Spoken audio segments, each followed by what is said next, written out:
Alright guys, this is Infinite Flash here playing one of my friends Elubas right here. Pretty strong player. I think his rating's over 2000 now. Been over for a long time. So he starts with knight f6. Let's start with this old. I used to play knight f3 and I'm starting to play d4. Okay, so now he's playing this c6 line. Yeah, I'm just wondering what he plays. Maybe he plays this really solid setup. So let's see if he plays d5, knight c3, and let's see if we can get a sharp game. I just remember if he plays like bishop g4 in this kind of position. Okay, he plays e6. So in this kind of position, I think you play b3. And now if he plays his bishop pretty actively, I play this queen c2 move, and the idea is that e5 is met by takes, and knight b5. So he just castles, right? And then I go here.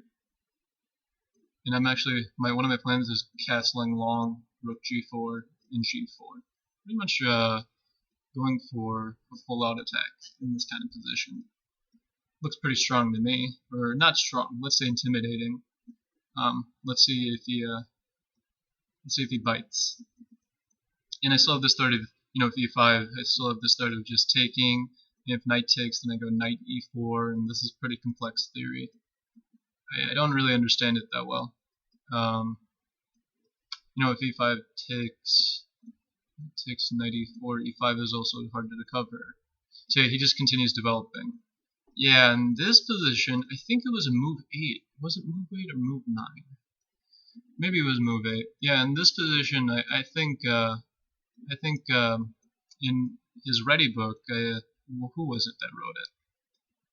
Oh my god, it's been such a long time. I read it like 2 years ago, around this time when I went to Australia. I read it over there for a while, and I think he recommended rook g1 and the straight up g4, g5, h4, h5, going for this massive attack on the king side. So now e5, g4, e4, knight d4, and some very strange variations happen in this kind of line. So it looks like a fun game, in all honesty. At e5, and I think g4 is the right continuation. I'm not confident at all in this kind of position. I could probably have just taken and played knight b5. That was not that bad either. So yeah, I mean, one of the ideas here I thought was just knight here. Looks pretty unclear though, in my opinion. I'm not really sure what his plan is though. Maybe he goes like knight e5 here. That could be one thing. Oh, he just goes pawn grabbing. Okay, let's see how greedy you really are. Yeah, I did not even consider that. I didn't even think it was possible. What to do? This diagonal is really like ready to break open, honestly. So I could play rook h1 and knight takes g4, bishop e2, bishop e5. Oh, actually this knight has to move, and this probably goes to go there. And everything's kind of hanging on by like one piece here. So probably the correct move is just, rook h1. And now he's probably just going to go back, and I'm probably just going to protect my pawn and play with the h file for compensation. That kind of position is pretty reliable if I want some compensation. Yeah, he goes for this super sharp line. I don't really understand the details at all. Bishop e2. Is it queen h4? Ooh, I missed that move. Huh.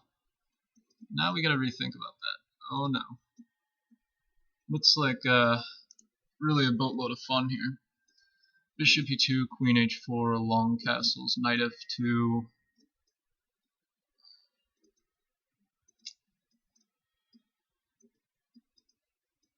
Long castles.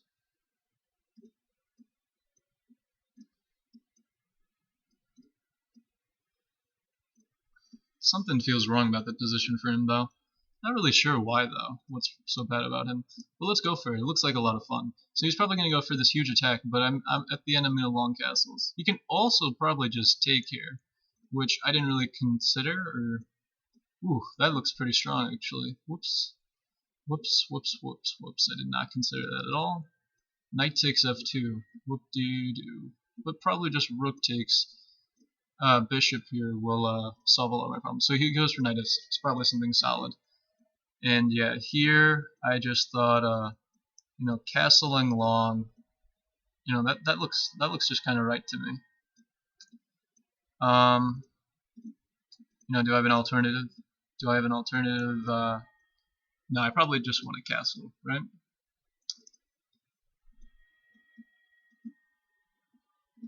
Probably just castles. And next I want to. This is so close to working too. You know, rook takes h2 and rook g1, planning some massive attack here. You know, I have some ideas with maybe sacking here, or maybe I want to go f3 and try to break open this diagonal. And okay, black probably should have more. Probably should be really fine in this kind of position, but you know, still needs to be played out. I want to see how well he's doing. And luckily it's Blitz. If this was a long game, I would not have confidence in my position. But you know, there's these two open files, and there's this nice bishop along this diagonal, and there's kind of a lot of compensation in my opinion. I can also go d3 in this position, but in order to remain consistent with my play, I guess I wanted. Tough to say though. What should I do here? What should I do? Rook f1 maybe, and then f3. This kind of looks pretty solid.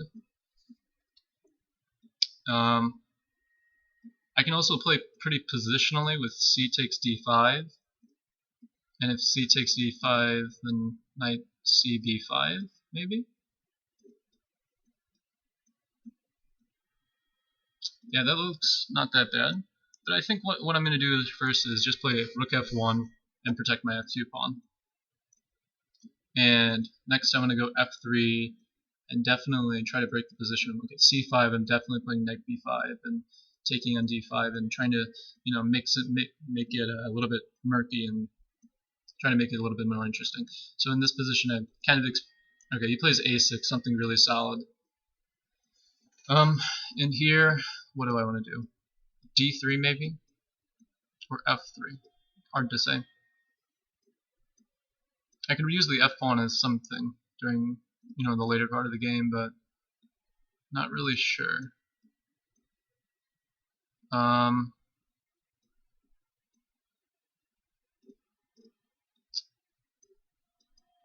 Knight a4 looks pretty interesting. Knight a4, you know, b5, c5, and I get knight b6, and that doesn't look so bad. I'm running low on time, and I need to start generating a huge attack, or you know, this is kind of pointless. So I guess I can start off with, you know, opening one line to his king. So what I'm assuming is that he's going to play he's probably just going to take, right? Takes.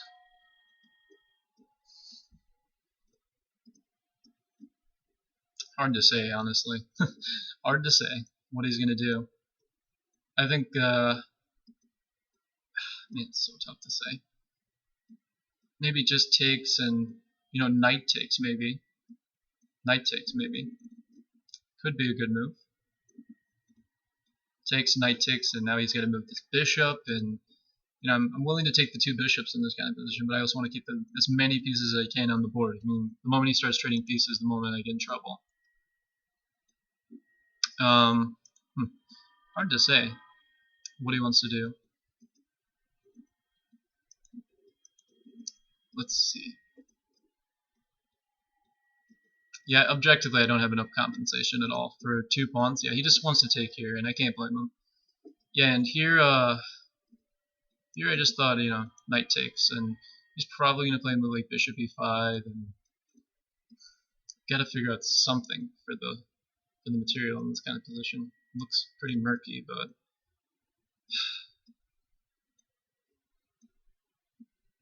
man, oh man, it's not really clear at all. What I would really like to do is get my bishop on one of these two long diagonals.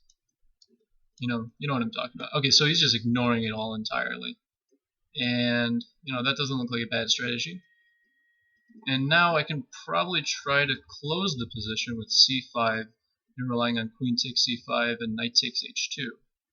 That may not be that bad. So we gotta go for that. Looks pretty pretty inviting. That doesn't look so bad. Hard to say. Okay, so he's going for something really, really crazy here. Maybe bishop here. Kind of pointing one more piece towards his king. And if knight f2, I think I have rook h2. So he's trying to deflect my knight here. I'm going to move my knight here and gain a tempo on his queen. He probably wants to move his queen all the way back. I'm going to bring one more piece into the attack. I don't think he can really take twice because I have some kind of a huge attack here. Okay, so he wants to play something crazy. And I don't know, it's kind of getting into a time travel problem. Oh my god, 93. What is going on here?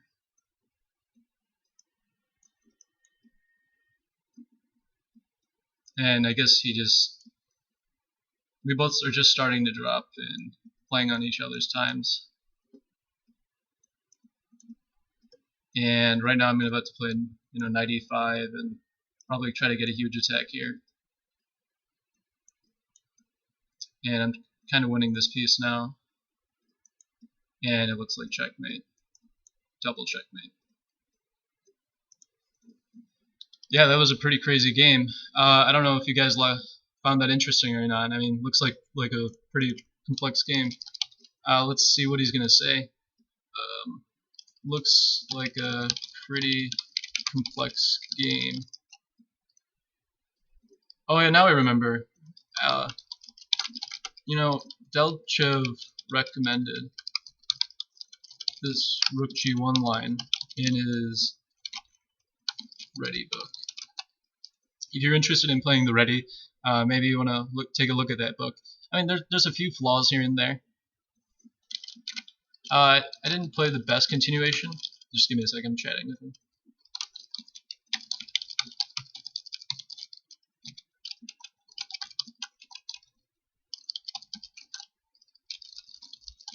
But it looked tough.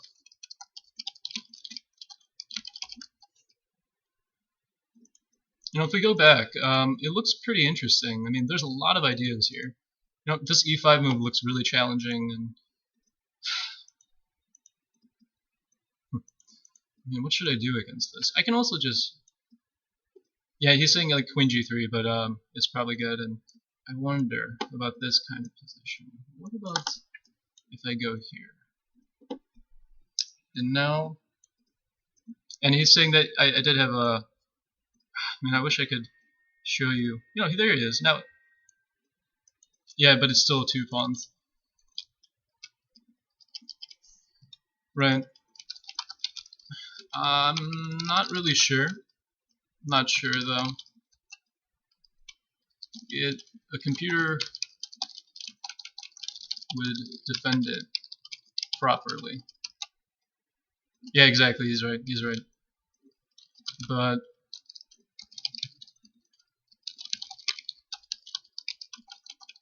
tough. And if you turn on this computer, I'm sure Black had a lot of wins. Maybe I had a lot of wins. That was a silly time scramble at the end. Oh no, the game's lost. Well, anyways, guys, I hope you enjoyed that Blitz video. Hope it wasn't too long. Hit that like button. That would be appreciated. Let's see if you guys like this kind of stuff continuing. This is Infinite Flash signing out.